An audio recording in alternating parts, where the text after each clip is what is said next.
I recently watched a group of protesters, most of them young, denouncing President Donald Trump's immigration policies. They were waving Mexican flags and shouting, "Sí se puede!" Yes, we can. This is now the rallying cry of the open borders left, but it wasn't always. In fact, I wondered if a single person at the protest knew where it came from. The slogan first became famous 50 years ago, thanks to Cesar Chavez. He was the founder of the United Farm Workers Union. When Chavez said, "Sí se puede," he meant something very different. Yes, we can seal the borders. Cesar Chavez hated illegal immigration. He was Hispanic, obviously, and definitely on the left, but he fought to keep illegal Mexican immigrants out of this country. He understood that peasants from Latin America will always work for less than Americans will. That's why employers prefer them. Chavez knew that. As long as we have a poor country bordering California, he once explained, it's going to be very difficult to win strikes. In 1969, Chavez led a march down the center of California to protest the hiring of illegal immigrant produce pickers. Marching alongside him was Democratic Senator Walter Mondale and the Reverend Ralph Abernathy, the longtime aide to Martin Luther King. 10 years later, Chavez dispatched armed union members into the desert to assault Mexican nationals who were trying to sneak across the border. Chavez's men beat immigrants with chains and whips made of barbed wire. Illegal aliens who dared to work as scabs had their houses firebombed and their cars burned. Chavez wasn't embarrassed about any of this. He bragged about it. No matter. Chavez remains a progressive hero. President Obama declared his birthday a commemorative federal holiday. It's an official day off in a half a dozen states. There's a college named after him and dozens of public schools. Cesar Chavez's life is a reminder of how much the left has changed and how quickly. Until recently, most Democrats agreed with Chavez. They opposed unchecked immigration because they knew it hurt American workers, and they were right. One study by a Harvard economist examined the effects of the mass migration of Cuban refugees to this country in 1980, the so-called Mariel boat lift. He found that American workers in Miami with a high school education saw their wages fall by more than 30% after the refugees arrived. If you believe in supply and demand, this is not surprising. After the fall of Saigon in 1975, Democratic Governor Jerry Brown opposed letting Vietnamese refugees into California on the grounds that the state already had enough poor people. As he put it at the time, there's something a little strange about saying, let's bring in 500,000 more people when we can't take care of the 1 million Californians out of work. First-term Senator Joe Biden of Delaware agreed. He introduced federal legislation to curb the arrival of the Vietnamese. 2 decades later, leading Democrats were still wary of mass immigration, especially illegal immigration. As Bill Clinton put it in the 1995 State of the Union address, Americans are rightly disturbed by the large numbers of illegal aliens entering our country. The jobs they hold might otherwise be held by citizens or legal immigrants. The public services they use impose burdens on our taxpayers. No prominent Democrat would say anything like that today without being denounced as a racist. Clinton got a standing ovation. As late as 2006, there were still liberals who cared about the economic effects of immigration, legal or illegal. Immigration reduces the wages of domestic workers who compete with immigrants, explained economist Paul Krugman in the New York Times. We'll need to reduce the inflow of low-skilled immigrants. Mainly that means better controls on illegal immigration. That same year, Senator Hillary Clinton voted for a fence on the Mexican border. So did Barack Obama and Chuck Schumer and 23 other Senate Democrats. Not anymore. 20 years after Bill Clinton told Americans they had the right to be upset about illegal immigration, his wife scolded the country for enforcing border controls. So what changed? Not the economics of it. The law of supply and demand remained in effect. It's not a coincidence that as illegal immigration surged, wages for American workers stagnated. What changed is that Democrats stopped caring about those workers, about the middle class, really. Why? Here's the answer in 4 simple facts. 1. According to a recent study from Yale, there are at least 22 million illegal immigrants living in the United States. 2. Democrats plan to give all of them citizenship. Read the Democrats' 2016 party platform. 3. Studies show the overwhelming majority of first-time immigrant voters vote Democrat. 4.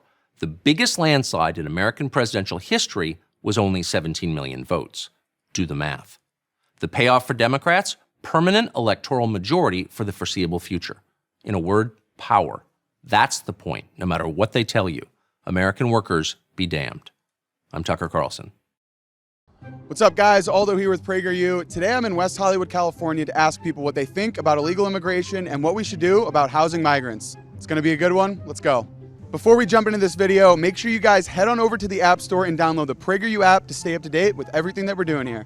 So last year, 2.5 million migrants crossed the southern border illegally into the United States. Do they have a right to be here? Of course, yeah. Why? Because they're human beings, just like the rest of us. Yes, I think they do.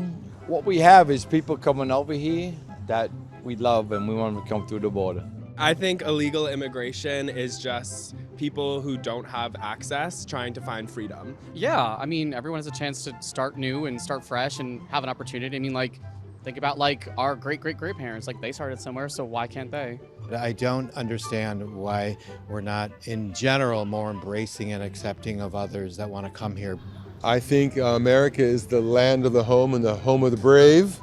And it was based on immigrants. I feel like we should open our doors and help people to find their way. Right now, the federal government spends about $116 billion annually on services relating to this population. In California, it's around $23 billion, and a big portion of that goes to housing.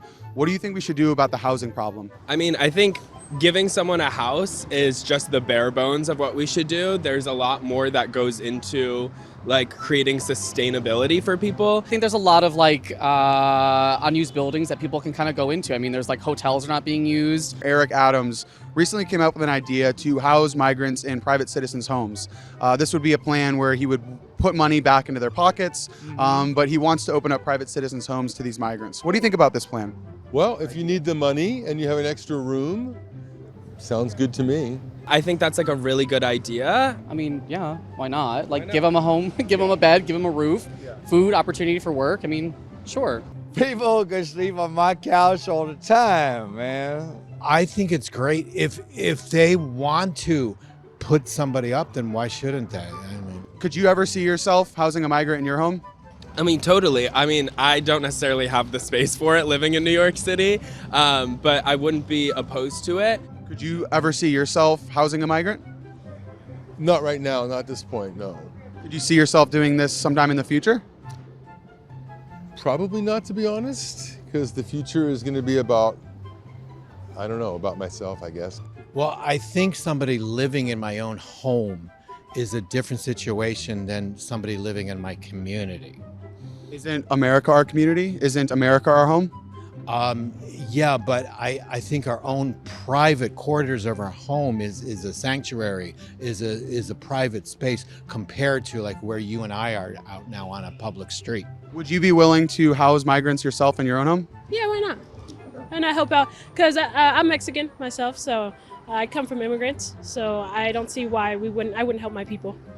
So we're actually asking because we have a form from the United States Alien Housing Project, and we're getting people to sponsor migrants and to invite them into their own homes. If you sign this, we can get a migrant into your home, and as early as next week. Would you want to sign this today? No, because I live with my parents. Do you think you could ask your parents?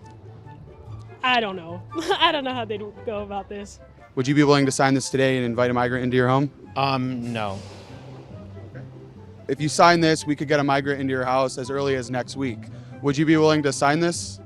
Well, hey, you put me on camera now, because I'm the guy tossing out 20s cash, and now you want me to sign things. Let's go. Yeah, awesome. Let's do it. So they'll contact you. They'll set you up with a migrant, and they'll have them on your house in as early as 1 week. This would be like for your actual home for you to take in a migrant yourself. I can't do that. I literally live in a 2-bedroom with Trying to get him to take me in. As long as it's not my home, I'm for it. No, I'm just kidding. I don't think that's doable. It sounds like a good idea on paper, but that's pandering. Do you think it's hypocritical for people to advocate for open borders and to advocate for the influx of illegal immigrants, but not be willing to put up their own homes? In some ways, yes. I do think that's a little hypocritical. In my personal opinion, and I might get in trouble for saying this in West Hollywood, but I think it's become problematic, especially in California right now with the cost of living being insane. I feel like it's being infringed on by illegals coming in by the droves. At this point, I don't know that I would be. I think it's more of a feeling safe issue rather than just a humanitarian issue, for me personally. Yeah. I'd rather take care of our own homeless first, which there are many. I mean, just in this 10-block area, there's probably 30 regular homeless people I interact with. Let's help them first, and then help others who are trying to get here legally. I mean, look behind you right now. I mean, nobody can afford to live here. I can barely afford to live here. But then illegal will come in here with no right to be here, and we just give them free everything. America is our home. America is our community. You don't know who they are. You don't know where they came from. And I think the same can be said for all of Americans. I agree with that too. I think the trust, not knowing, again, as you mentioned, where they came from, who they really are, and what are they here for. You know, I think that's a big thing is trust, yeah. Well, you guys, that's a wrap for this video. Would you house a migrant in your home? Let us know in the comments below. Be sure to like this video, share it with your friends, subscribe for more, and don't forget to follow me on all social medias and download the PragerU app to stay up to date with everything that we're doing here. I'll see you guys in the next video. This is a death sentence to make this journey. They're overrun. It is not sustainable. What we need is enforcement of laws and common sense policy. Since 2020, there have been over 4.5 million migrant encounters at the southern border. This is larger than the population of Los Angeles, California. DHS Secretary Alejandro Mayorkas claims our border is secure. The border is closed, the border is secure. But this couldn't be further from the truth. People who defend our open border claim borders are racist. They claim that open borders are compassionate. But is this really true? We couldn't take their word for it, so we traveled to the southern border to see for ourselves.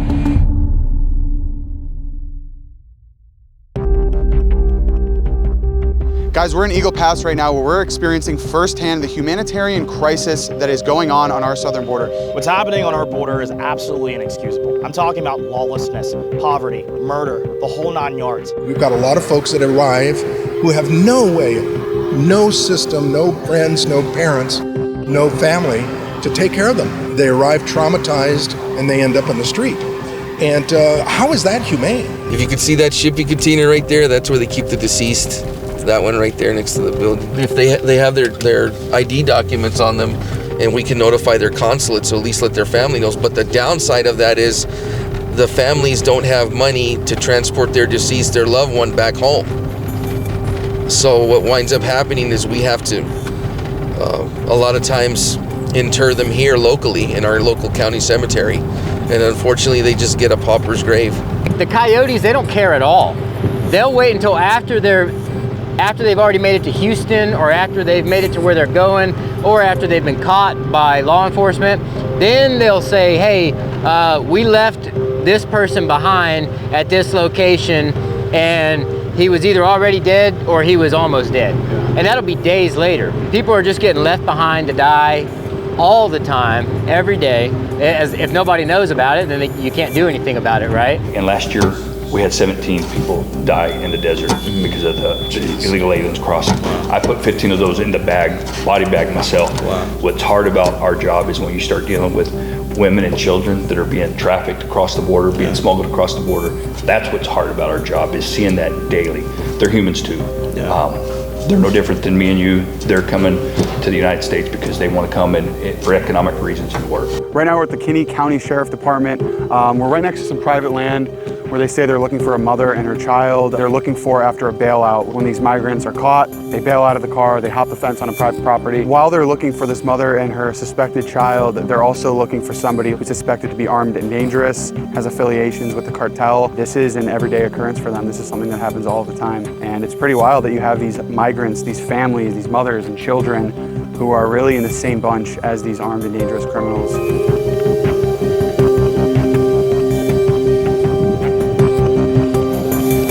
We just got finished up with the Kinney County Sheriff Department. We were out there for a couple hours and they were still unable to find this mom and her suspected child. The deputy sheriff was talking about how they routinely find bodies in this stretch of the border because the heat is so high. A lot of times they don't have water, they don't have food. It's wild to think that this mother and her child could be dead any second now if CBP, if these sheriff officers don't find them. They would start discarding stuff that they had because they couldn't take so much stuff with them. And you'd find a lot of, you'd find a lot of condoms alongside the river. And I would interview the women or ask them, why do you have birth control? Why do you have condoms with you? And then their response is, well, if we're going to be sexually assaulted, at least we have protection. We can ask the man, at least, wear a condom. Wow. to either prevent a pregnancy or a sexually transmitted disease. A lot of women, they're traveling with their children, you know, on their own. They'll be looking for some type of safety, so they'll look to the men in the group, say, hey, well, if I stay with you, will you take care of me? And they don't have anything to give them, so they offer themselves. Basically, they take women and young girls and tie them to the tree and rape them right there. Down in the Darien Gap, they're providing women with what they call rape kits. In the event they get raped, it'll prevent them from getting pregnant, it'll prevent them from getting an STD. And there's various spots from the Darien Gap up through Central America into Mexico where they can replenish these supplies. To think that somebody is bringing their child through all of this, as an average everyday American, we can't even comprehend the types of things that 4 or 5-year-old child was exposed to via the cartel or other nations' border crossings getting from Venezuela to here. Because from a humanitarian standpoint, this is a death sentence to make this journey. So if that is the argument, right, we should be shutting the border down immediately. We're putting these people's lives in danger. Our government is. The liberals need to understand that these tragedies are a direct result of them encouraging people to come uncontrolled and illegally to the United States. Yeah. They would not suffer if they came in a controlled manner. There would not be the rape of children. There would not be the exploitation of women. There would not be the separation of families. That never happens when people come to the United States legally. They would not have suffered if they had come legally, but that would have taken time. You know, people just want to get here quickly. A country without borders isn't a country at all. For the sake of Americans and migrants alike, it's time we finally do the real compassionate thing and secure our southern border for good. Do you think borders are racist? Yes. Why do you think that is? I don't really. There's no need to really expand on that. Just kind of. It's self-explanatory. Yeah. I'm Ami Horowitz. I'm here to ask people on the left, are borders racist? Let's go check it out.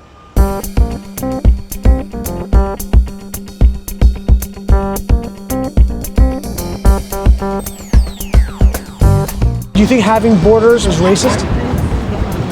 Yeah. That's fair to say? Yeah, I think so. Having a border is racist? Yes. Yeah. Yeah. I think yeah. Yes. Yes. Yeah. I agree. Yes. I'm gonna keep walking. What is that? Absolutely. Yes, absolutely. No question about it? No. Yes. Why do you think that is? I don't really. There's no need to really expand on that. Just kind of. It's self-explanatory. Yeah. Do you think that having a border is an expression of racism? It's a tool of racism? Yeah, it's control. So they automatically racist. They think that we're better than them because why? Because we're on this side and they're on that side? It's a free country, so I think anybody should be here. It's rooted in racist ideology. Yeah. Borders.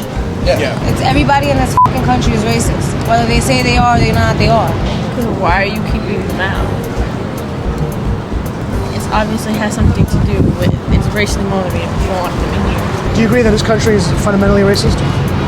Yep. Like forcing people to go through like the Sonoran desert instead of like we force them to go through the desert because like we basically know that they're gonna die in the desert. You think that's kind of the that's what it is. Your parents came from? No, my parents were not. They weren't born here. Where are they born? Dominican Republic. Yep, this country is very racist. But do you think we'd be better off as a global society if we were borderless? Yeah. I think that'd be cool, yeah. Yeah, absolutely. I would probably say so. Sure, I think that would be a great idea. I mean, in an ideal world, I think that there would be no borders in countries. I think an open border would help a lot. For a bunch of guys who are baked, you guys are very eloquent. Do you think people who are trying to get in this country, poor brown people from Mexico, Honduras, Central America, do you think that people trying to get in this country from the South would say to us the same thing that you're saying? Having a border is racist, stopping me from getting across is racist? 100%. We've come to Nuevo Laredo, a major crossing point for migrants to try to come into the U.S. We're here to ask them what they think about America's borders. This is an area of very high gang traffic with a specialty in kidnapping. My cameraman sent me a disturbing message, and eventually we were forced to stop. Oye, es que mira, no. What the are you doing here? But before that happened, is it racist for the United States to have a border? No creo yo. Is it racist for America to have a border?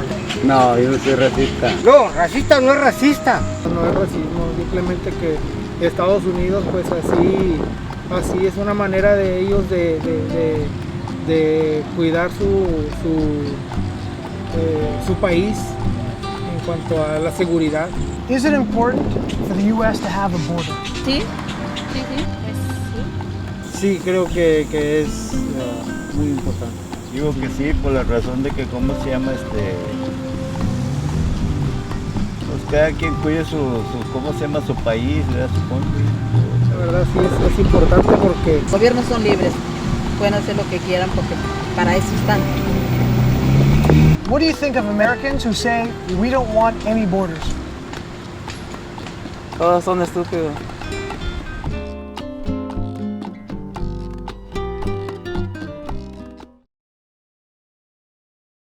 I am the proud son of immigrants from Bangladesh. I was raised in New York City, which has benefited enormously from the energy and ambition of the millions of people born abroad who've chosen to make it their home. But I also believe that America's immigration system needs to work for America. And right now, that is simply not the case. We need a new immigration system. So what should it be? We're often presented with two stark choices: severe restrictions or open borders. I think there's a better way. But before I offer a solution, let's look at the usual suspects. The case for open borders is, on the surface, pretty attractive. Tens of millions of people around the world would be grateful to come to America for the chance to live in peace and earn a decent living. The vast majority of them mean us no harm. Why not give them a chance to share in the blessings of liberty? The simple answer is that our country is more than just a marketplace. We're a democracy based on a social contract. Americans pay taxes so that, among other things, the poorest, most unlucky among us can still lead decent and dignified lives. If you can't work, you might be eligible for unemployment benefits or disability. If you do work, but your paycheck doesn't go far enough for you to afford medical care or food for your kids, we have a safety net designed to help you stay afloat. Liberals and conservatives disagree on how extensive this safety net ought to be, but they all agree it needs to be there. The question is, how far are we willing to stretch it? A century ago, immigrants who found they couldn't make it in America had little choice but to go back home. That is no longer the case. These days, immigrants who can't earn enough to support their families have access to many government benefits. That doesn't make them bad people. In an age of offshoring and automation, wages for menial jobs don't go very far. If we only admitted a modest number of low-skill immigrants, say as political refugees, we could easily handle it. But over the past 40 years, we have allowed millions of low-skill immigrants into the country, both legally and illegally. While highly educated immigrants pay far more in taxes than they consume in benefits, the opposite is true of immigrants with less than a high school diploma. Immigrant engineers working for Google, Amazon, and Apple do just fine without government help. The immigrant janitors and busboys who serve them struggle to afford housing and to give their kids a decent start in life. Without government aid, many would go hungry. If we were to open our borders, the number of low-skilled immigrants would skyrocket, and so too would the cost of meeting their needs.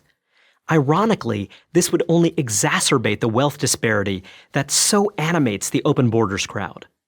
Maybe the rich could wall themselves off in gated communities, but the growing ranks of the poor and even the middle class would have to deal with ever more strained social services. That could provoke resentment strong enough to set off real class warfare. If open borders are a bad idea, so too is severely restricting immigration. For one, immigration has always been part of the American story, and it continues to be an essential source of talent, from Silicon Valley to medicine to pro sports. Why shut ourselves off from the dynamism and energy that immigrants can bring? Thankfully, there is a way to fix this problem.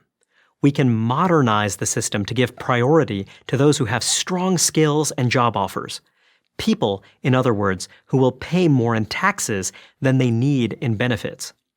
Today, we admit about 2/3 of immigrants on the basis of family ties and only 15% on the basis of skills. We need a course correction. We should limit family immigration to immediate family members, such as spouses and minor children, while greatly expanding the number of skills-based visas. A skills-based point system would be a huge boon for people around the world looking to live the American dream. It would give them a predictable, step-by-step guide for how to better their chances at a green card. Just as importantly, by prioritizing immigrants with strong skills, we'd make the safety net much easier to sustain for those with low skills whom we'd still admit, albeit at a more modest level. Let's announce to the world that if you're ambitious, if you have skills we prize, the golden door is open. If you can support yourself and your family and add to our economy, we want you. If we aspire to an immigration system that works, this is the most realistic and idealistic choice. I'm Raihan Salam, Executive Editor of National Review for Prager University. I live in Guatemala and I work throughout Latin America. And I want to speak to the millions of fortunate Hispanic immigrants living in the United States, legally or not. I have a question for you. Why do you support the same policies in the US that cause you to flee your home country? The policies I'm talking about are those that lead to a bigger and bigger central government. You know only too well that the more power the government has, the more corrupt it becomes. My home country, like most other nations in Central and South America, is very poor. 54% of the population lives in poverty, and 13% live in extreme poverty. Half of all children under 5 are chronically malnourished. Crippling government corruption is the norm. Opening a new business can take months, even years, because of a multitude of regulations that are designed to line the pockets of bureaucrats. So the cost is much too high for the average citizen. Quite simply, unless you're politically connected in Guatemala, you probably want to leave. And in the last 20 years, many Guatemalans have left. Or to put it more honestly, they fled. The fortunate ones reached the United States, the freest and wealthiest nation in human history. There are at least 1 million Guatemalans living in the US. Nearly every Mexican and Central and South American immigrant in the United States, whether they immigrated legally or illegally, moved or fled to the US for the same reasons: economic opportunity and the freedom to shape their own lives. In short, you came to the United States to participate in what Americans call the American dream. But have you ever asked yourself, why is the United States so free, so much less corrupt, and so much more affluent than any Latin American country? The answer lies first and foremost in the unique American belief in limited government. Why? Because the smaller the government, the less the corruption, and the smaller the government, the more individual freedom and personal responsibility. And given those things, along with hard work and talent, you can accomplish your life's goals. So back to my question, why would you support policies that keep expanding the power of the government when they are the very policies that doom your home countries? Is it because you think that when Democrats offer you free stuff, it means they really care about you? Do you think that when Republicans talk about enforcing immigration laws, it means they are going to send you back? Let's be honest. You didn't come here for free stuff. You came for the economic opportunity that allows you to work and earn. And of course, a nation has an obligation to enforce its borders. Certainly, every country in Central and South America does. In fact, much more so than the US. Perhaps you believe that your home country is poor not because of failed socialism and corrupt big government, but because of issues unrelated to ideology. Not enough natural resources, imperialism, and so on. Or worse, you believe that the US has gotten rich on the backs of poor nations. But these narratives are false. There are many nations blessed with abundant natural resources that are poor, and they are poor overwhelmingly because of corrupt governments and policies that destroy incentives to produce. Look at Venezuela, which has vast oil and mineral reserves, but has shortages of every basic necessity. Why? Because of socialist policies, because of those same deceiving politicians who promise to fight for the people and give you free stuff. And you're going to fall for these lies again in your adopted country? Do you think by electing politicians who will fight for the people, fight for social justice, and raise taxes on the 1% who are exploiting the wealth of the 99% that you will get ahead? In other words, will you support the same policies and vote for the same types of politicians here who made such a mess back home? The United States became wealthy because its government stayed out of the way of its citizens. The more power you give to the government, the less power you have to control your own life. Prosperity and opportunity diminish as government grows. So why did you, like so many of my fellow Guatemalans, come to the US? Because your society was broken. You chose to make a new life in the United States. You could have gone to another Latin American country with a similar culture and the same language as your home country, but you didn't, because the United States is different. Please, help keep it that way. I'm Gloria Alvarez, author of The Populist Deception for Prager University. Every sensible immigration policy has two objectives.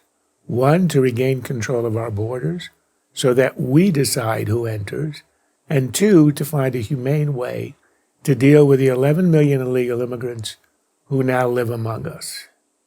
Start with the second. For both practical and moral reasons, America cannot and will not and should not expel 11 million people.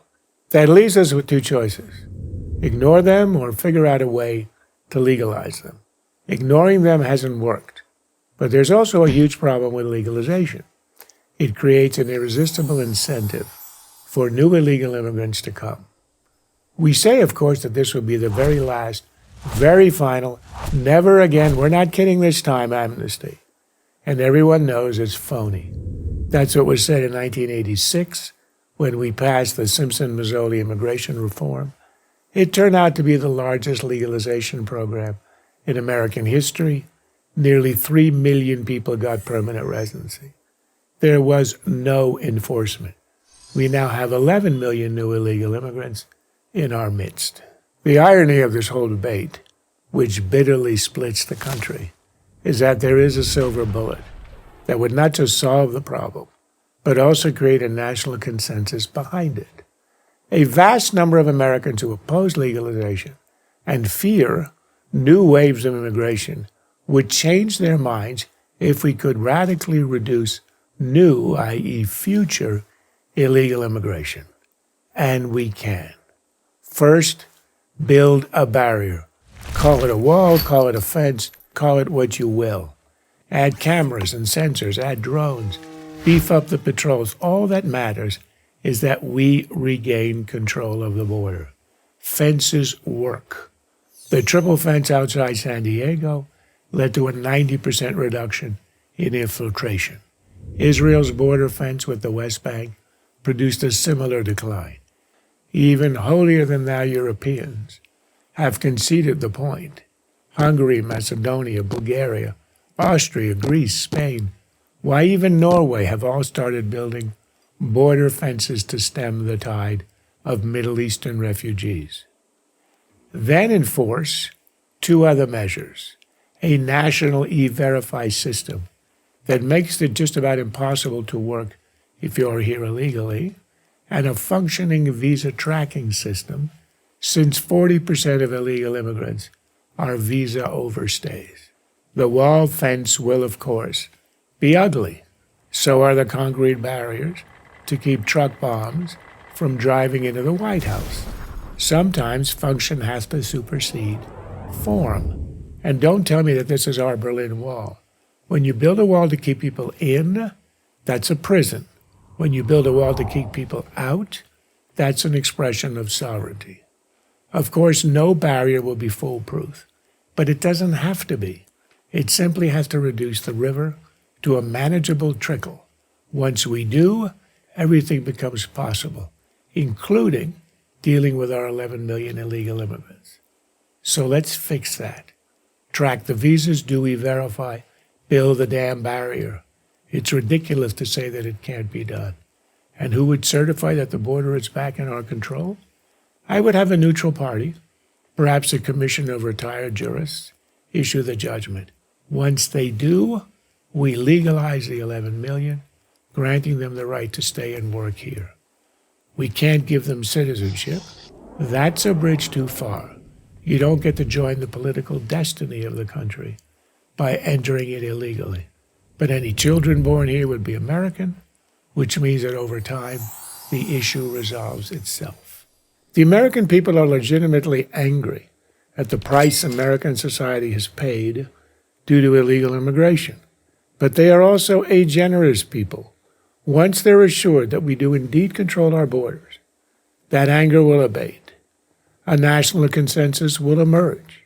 Radical border control followed by radical legalization. No mushy compromise. A solution requires 2 acts of national will: putting up a wall along with E-Verify and visa tracking, and absorbing those who broke our laws to come to America. This is not a compromise meant to appease both sides without achieving anything. It's not some piece of hybrid legislation that arbitrarily divides illegals into those with 5-year-old roots in America and those without, or some such mischief-making nonsense. If we do it right, not only will we solve the problem, we will get it done as one nation. I'm Charles Krauthammer for Prager University. The population of Philadelphia is about 2 million people. That makes it the 6th largest city in the U.S. Did you know that we are, in effect, adding a new city the size of Philadelphia to our country every year? That's how many illegal immigrants came into the United States in 2021 and will in 2022. I totally get why people want to come here. I'm sure I'd do the same if I were in their shoes. In America, they can earn more money than where they're from. In America, there's the rule of law. In America, there's opportunity. And in America, there are generous government benefits, housing subsidies, free education for their kids, free medical care. That's the illegal immigrant side of the story, and it makes perfect sense. But what about our side of the story, the American taxpayers' side of the story? Do we get a say in this? Seems like we should. It's estimated that Americans spend $200 billion a year to house, feed, school, and care for illegal immigrants. If you say that we're a rich country, that these people are fleeing poverty and war, and it's simply the compassionate thing to do for us to let them come here and stay here, then I would ask, where do you draw the line? If you draw the line at all. Should we let anyone from anywhere into the country? Wouldn't that be the compassionate thing to do? The people who come across our southern border are overwhelmingly poor with very limited education. This isn't a judgment, it's a fact. Doesn't it seem likely that these illegal immigrants would work for almost any wage to make money? Wouldn't that drive down wages for low-skilled American citizens of every race and ethnicity with whom they would be competing for jobs? What happens to those citizens, including legal immigrants, if they get priced out of the job market altogether? Is anybody thinking about them? Violent crime is increasing across the country at an alarming rate. Under these circumstances, does it make sense to allow 2 million people a year into the country about whom we know nothing? We don't know if they have a criminal record, if they're carrying a disease, or anything else about them. We often hear the phrase, "We are a nation of immigrants," but until relatively recently, the only way immigrants could enter the country was legally. Maybe you remember the scene in the classic movie Godfather 2, when young Vito Corleone comes to America from Italy. When he arrives, he has to go through Ellis Island. He has smallpox, so he's quarantined for 3 months. That was over 100 years ago. Do we do anything like that now? And what are we going to do with these millions of illegal immigrants once they have been here, say, 5 years or 10 years or longer? Forcibly deport them? We all know that's never going to happen. Make them citizens? After they broke our laws to get into the country? We know the drug cartels control the border on the Mexican side. We know that you can't cross into America without paying them a sizable bribe. We know that this bribe money adds up to millions, maybe billions of dollars. Doesn't this mean that we are helping to make the cartels richer and more powerful? What do you think the cartels do with this money? Give it to the Red Cross? or use it to further corrupt Mexico's police and government officials, not to mention buy weapons or anything else they want. We also know that the cartels use migrants to smuggle in drugs like fentanyl that are killing our young people, that these same cartels engage in human trafficking, especially of young women. Aren't we encouraging this criminal activity by allowing illegal immigration to proceed virtually unchecked? If you add a new Philadelphia worth of illegal immigrants to our population every year, is it reasonable to suggest that this will alter the character of the nation? These are people, after all, who are raised in a different culture with different traditions and values than ours. We will either change them or they will change us. Which do you think is more likely to happen? One reason countries have borders and immigration policies is to preserve their national culture. A country without borders is not a country. So isn't it just common sense to want to protect our borders? Why do people say walls don't work? Countries all over the world, in Europe, in the Middle East, have border walls. They work. Why should our border wall be any different? If we're willing to send $40 billion to a country in Eastern Europe to defend its borders, why are we unwilling to spend half of that to defend our own border by building an effective border wall? We have a border, but we don't guard it. And we have immigration laws, but we don't enforce them. For all practical purposes, our borders are open. How many more cities the size of Philadelphia are you willing to admit before you say, enough? Just asking. I'm Will Witt for Prager University. If they would come and do it the right way, I'd be the first one on the bridge shaking their hand. I'm concerned about my safety, the safety of my daughters. The front door to their home is open and people are streaming through. The citizens of this county and border counties are put in danger every single day because of the crisis at the border.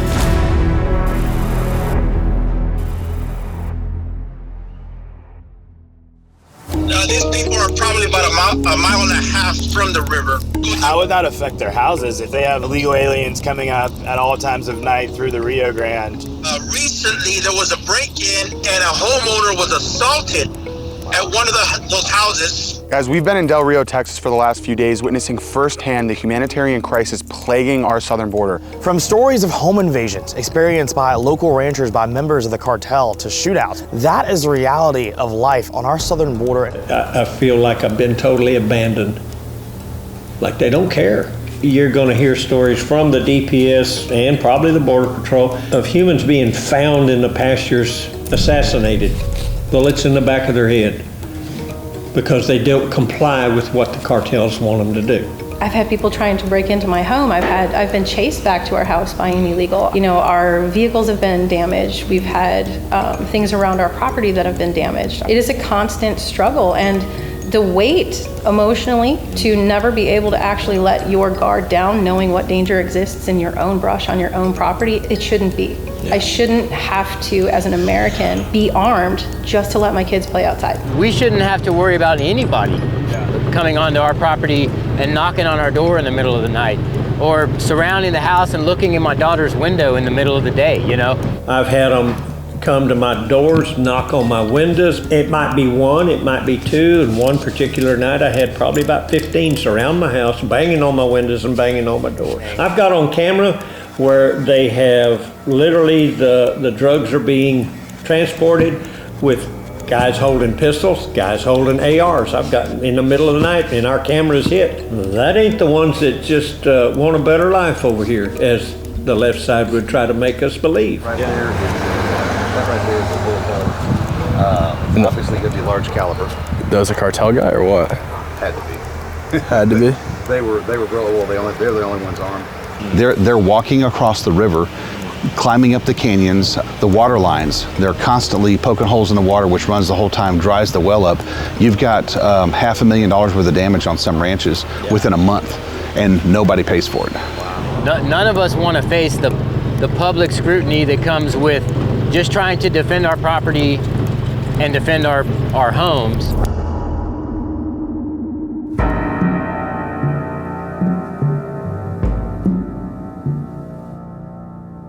We saw huge amounts of traffic coming through. We went from 6 cases a month to about 500 cases a month. What you're essentially hearing from your sources in law enforcement is that they're being not just told, but directed to not enforce the law. directed. They are not being, it's not that they're not being told, it's that they're being directed. Got a great example across the street. People were smoking dope, people were doing drug deals within sight of the police, and they couldn't do anything about it. But if an American citizen were to do something like that? Oh my gosh, American citizens would get in trouble immediately. It is a bad start to the American experience. You are being taught that you can skirt the law. You know, the smuggling side of things with the vehicles, those are all felonies which are handled by the district attorney. But a lot of misdemeanor crimes come out of those. When they get out and run through the ranches, bailout is when the pursuit of a vehicle from law enforcement goes through the fence or stops and everyone just bails out and runs.